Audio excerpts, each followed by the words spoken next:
大丈夫、ただの愛の水ですから。綺麗な悪魔くんが私の鼠径部から。 Now every degenerate nerd like me has seen a story where the main dude lusts for the girl, but we've had too much of that crap. So let's switch things up here. Today I've got the top 10 anime where the girl doesn't stop lusting over the boy. That's right, lads, it's our time to be chased. So with that said, let's get going. To start off this list, we have My First Girlfriend is a Gal. Now a firm disclaimer before we go ahead, don't ever start to believe that this is how your romantic life is gonna go. Because if you do, ooh boy, you are in for some trouble. But we can always imagine, such as imagining ourselves right in this guy's position. So we got a high schooler who somehow piles up the courage and confesses to our female lead, a Gyaru. And for some godforsaken reason, she agrees to do it. And the Gyaru as a character is interesting.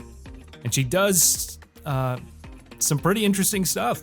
All right, you guys tell me what these guys do with this sort of stuff, and they are in only high school, okay? Are you kidding me? Anyways, she enjoys turning the main character into a freshly harvested tomato using her charm and physical appeal to keep him captivated. While the series leans heavily on fan service, it also explores the emotional side of the relationship, showing that the gal's feelings go beyond mere attraction. And all the vanilla stuff aside, the show really is a fun watch. Just don't take it seriously. And you know what? When watching it, just don't even think. Don't think at all. And definitely don't think about watching it with someone else, unless you're a little weird. If you can, just move to a hidden dungeon and then press play. Then at number 9, we have Hensuki.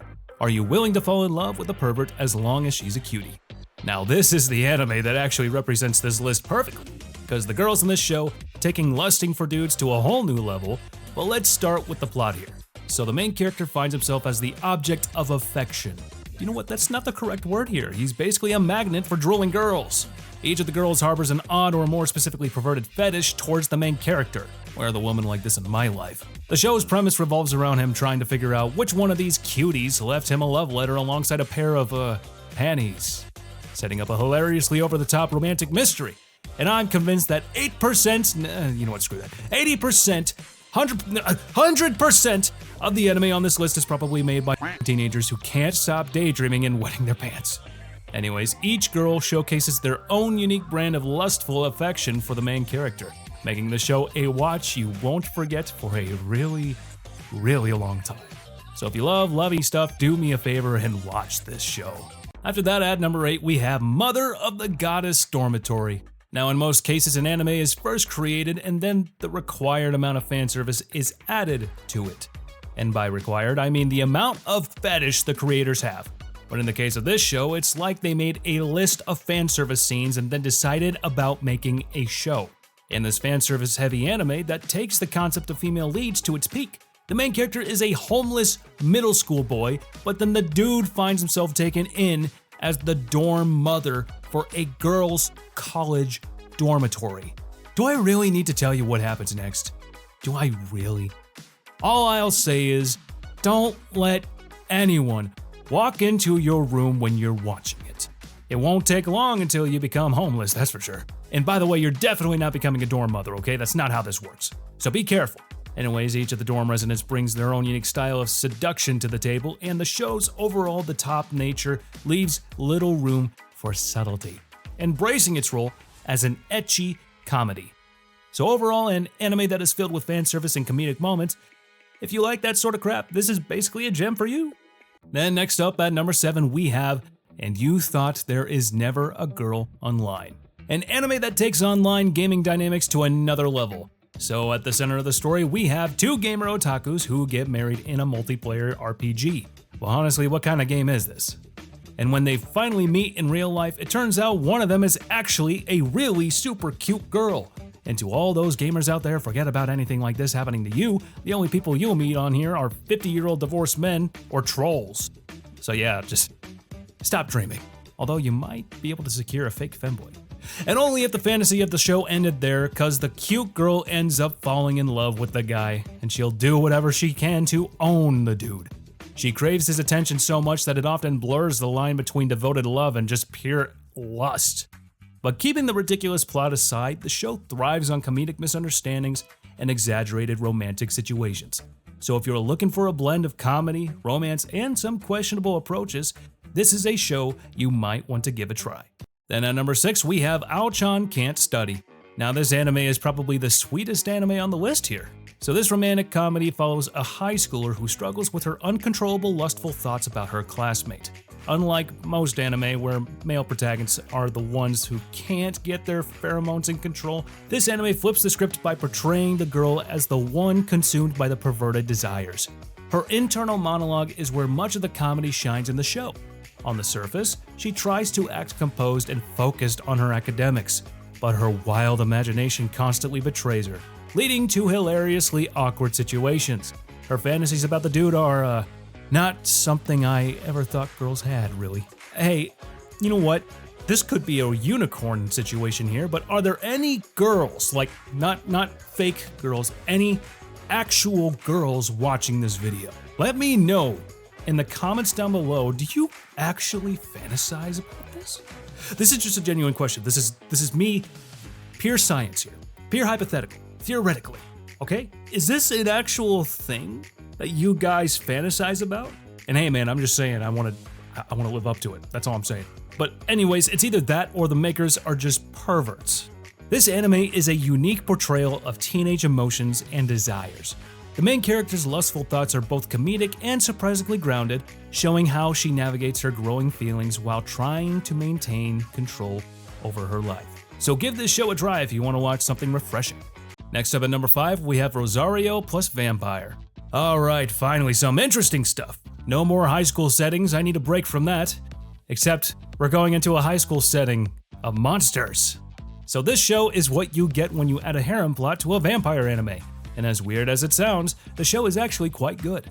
So in the plot, we have a vampire who is attracted to a dude and her thirst for his blood is beyond the comprehension of normal humans. From the very first episode, the girl has dual personalities. For once, she's sweet and innocent, but on the other hand, you get her confident and seductive vampire form. And yes, I use the word seductive, because that's why this show is on the list. Her lust is not something simple, because on paper, she just wants to suck. Wait, that can't be right. That sounds wrong. Let's try that again. So she just wants to drink his blood. Okay, we're just gonna leave it at that. But the show somehow manages to escalate that to a whole new level of pure, unadulterated. So she loves him, longs for him, and wants to drink his blood. And that's not what you call taking the unique approach here, no. And yeah, the anime is filled with fan service moments, and the approach complements this dynamic with plenty of moments that will make you remember this anime for a very long time. So, my point here, if you want to watch something different, this show is for you. Okay, moving on to number 4. At number 4, we have Gata H Kei, an anime that flips the typical romantic comedy dynamic on its head. Here we have a high school girl whose lustful desires are basically the backbone of the story. And the reason is that this airhead wants to lose her virginity.